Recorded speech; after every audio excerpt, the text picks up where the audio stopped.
बहुत बहुत शुक्रिया आप सबका। मैं आसिफ रशीद आपके साथ। जम्मू कश्मीर की तारीख का सबसे बड़ा और छुपा हुआ घोटाला जिससे पर्दा उठा, तो न सिर्फ लैंड माफिया सामने आए, बेनकाब हुए, बल्कि जम्मू कश्मीर इंतजामिया का सिस्टम का हिस्सा बनने वाले सरकारी मुलाजमीन भी इतना बड़ा गुनाह कर सकते हैं, इस बात का किसी को अंदाजा तक नहीं हुआ। मैं बात कर रहा हूं जम्मू कश्मीर के अंदर, जम्मू सूबे की जम्मू प्रोविंस के अंदर, जहां पर वेस्ट पाकिस्तानी रेफ्यूजीज के लिए जो जमीनें उनको अलॉट 1955 और 56 में की गई, वो कैसे लैंड माफिया के हवाले की गई और मिली भगत सरकारी मुलाजमीन की। आप इस बात से अंदाजा लगा सकते हैं कि पटवारी कितना खतरनाक होता है कि महमूद की टोपी अहमद के सर, ये काम करने में एक बार फिर से पटवारी ने दिखाया कि वो माहिर है। सब पटवारी एक जैसे नहीं होते, लेकिन जो गुनाहगार है वो यही करते हैं। और इससे पहले मैं ऑफिशियल्स की बात सुनाऊं, मैं चंद बातें आपके सामने रखूंगा और ये मान लीजिएगा कि आज भी सिस्टम के अंदर कुछ काले भेड़ मौजूद हैं जो पूरे सिस्टम को दागदार करते हैं और इस तरीके से आपकी जमीन दूसरे के नाम, उसकी आपके नाम, लैंड माफिया के नाम, ये काम करने में कामयाब होते हैं।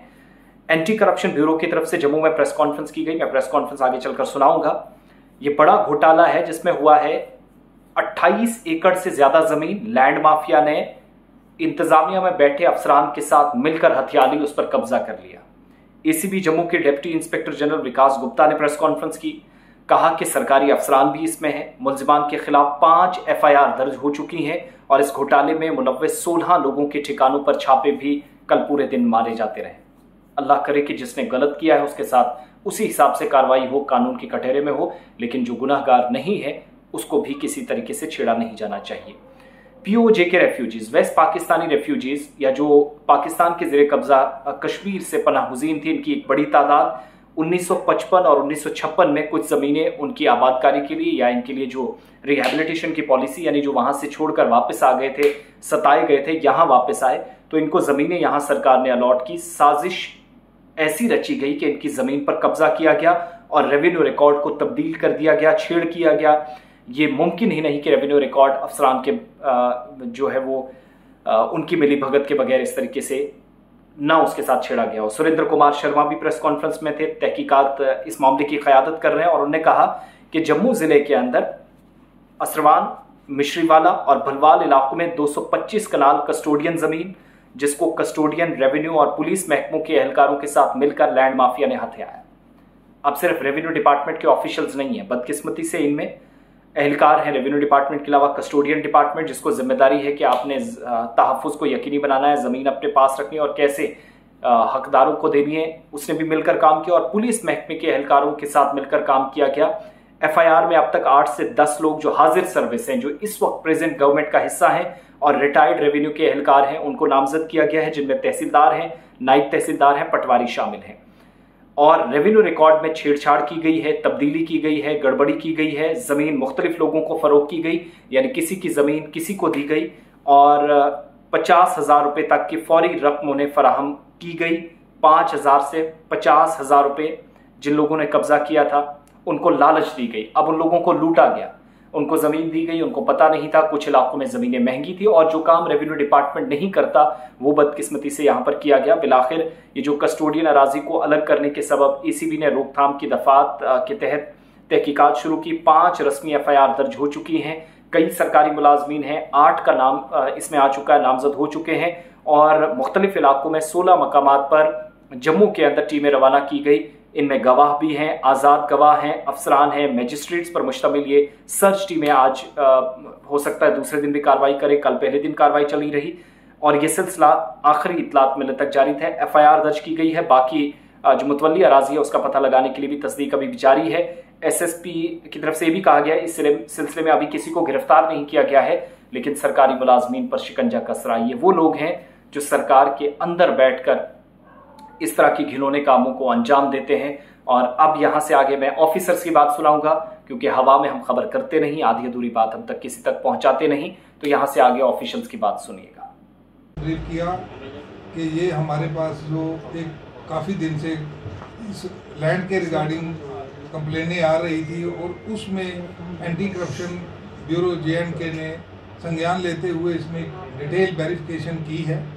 वेरिफिकेशन के दौरान हमें इसमें पाया गया कि कुछ लैंड माफिया, कुछ रेवेन्यू ऑफिसर, कुछ कस्टोडियन ऑफिसर ये मिलकर एक जो पाकिस्तान रिफ्यूजी होते हैं, पाकिस्तान से जो विस्थापित लोग हैं, उनको जो लैंड मिलती है, जो उनको 55-56 में मिली है गवर्नमेंट की तरफ से, जिसका कि एक फार्म 3 अलफ जो होता है 3A फार्म है, उसके तहत मिलती है। और उनको उसकी एक स्केल है कि 32 कनाल लैंड जो है इरीगेटेड लैंड मिल सकती है, या 48 कनाल ड्राई लैंड मिल सकती है। तो वो जिनको मिली हुई थी उनके फार्म लेकर के आपको एक्स्ट्रा लैंड दिलवाई जाएगी, जो कस्टोडियन लैंड डिफरेंट जगह पे। अभी तो जो हम देख रहे थे बलवाल, असरवा, ये कोट बलवाल वाला एरिया, क्योंकि यहाँ से अभी एक रिंग रोड निकल रही है और ज़मीन की कास्ट बढ़ने की वजह से जो लैंड माफिया है उसने वो 3 अलफ फार्म, जो पुराने लोग जो विस्थापित लोग हैं उनसे वो 3 अलफ फार्म लेकर, 3A फार्म लेकर उसका मिसयूज़ करते हुए रेवेन्यू ऑफिशियल ने without any permission from any government agency, from PRO, from custodian, वो लैंड उनके नाम पर ले ली और उन लोगों को थोड़े से अमाउंट दे दिया कि आपको एक्स्ट्रा लैंड दिलवाते हैं, या आपको जो लैंड 55-56 में मिली है उसकी जगह हम दूसरी लैंड देते हैं, या और लैंड आपको दिलवाते हैं। उनका फार्म लेकर और उनसे पावर ऑफ अटॉर्नी ले ली और वो लैंड उनके नाम करवाकर, म्यूटेशन करवाकर, रेवेन्यू अथॉरिटीज़ ने उनके साथ मिलकर वो गरीब लोगों की लैंड उनके नाम म्यूटेशन करके और बाद में सेल कर दी आगे, जबकि वो रेवेन्यू अथॉरिटीज़ ऐसा कर नहीं सकती थी। और ये हमने जो हमारे पास कंप्लेंट तो बहुत ज़्यादा थी, जो अभी तक हमने क्लियर किया है, इसमें कोई तकरीबन 250 कनाल लैंड हमने आइडेंटिफाई की जिसकी गलत म्यूटेशंस हुई हैं। और उन जो 5 म्यूटेशन जिन पर ये सारा काम हुआ है उसके वजह से हमने कल 5 FIR रजिस्टर की हैं डिफरेंट लोगों के खिलाफ। और उसमें जो मेन रेवेन्यू ऑफिशियल थे, जहाँ लैंड ग्रैबर जो मेन थे, वो 16 लोग जो आइडेंटिफाई हुए थे उनके घरों में आज सर्च की गई। और इसमें मतलब एक FIR में, दूसरे में वो रिपीटेड हैं, वही लोग हैं। तो ये इसमें है शकील अहमद है, ये पटवारी हैं, मोहम्मद असलम है, ये गिरदावर हैं, ये रफ़त है, मैडम रफ़त है, ये नायब तहसीलदार रही हैं। उसके बाद प्रणब देव है, वो पटवारी है। उसके बाद अकील अहमद है, नायब तहसीलदार हैं। शकील अहमद है, पटवारी है। उसके बाद प्रणब देव फिर आ गया दूसरे में, मोहम्मद असलम गिरदावर, अकील अहमद, ये रिपीटेड आ रहे हैं 1-2 FIR में। इसके बाद सुशील बिरदी, अमित उपाध्याय तहसीलदार। उसके बाद अल्ताफ़ हुसैन पटवारी है, जावेद अहमद पटवारी है, अमजद मलिक गिरदावर है, अकील अहमद नायब तहसीलदार। यही कुछ लोग हैं। ये 8 ऑफिशियल है सर। कोई अरेस्ट नहीं, अरेस्ट नहीं, अभी सर्चिंग चल रही है। इसमें मजीद पूरी आगे डिटेल निकालेंगे। सर ये सारे सर्विंग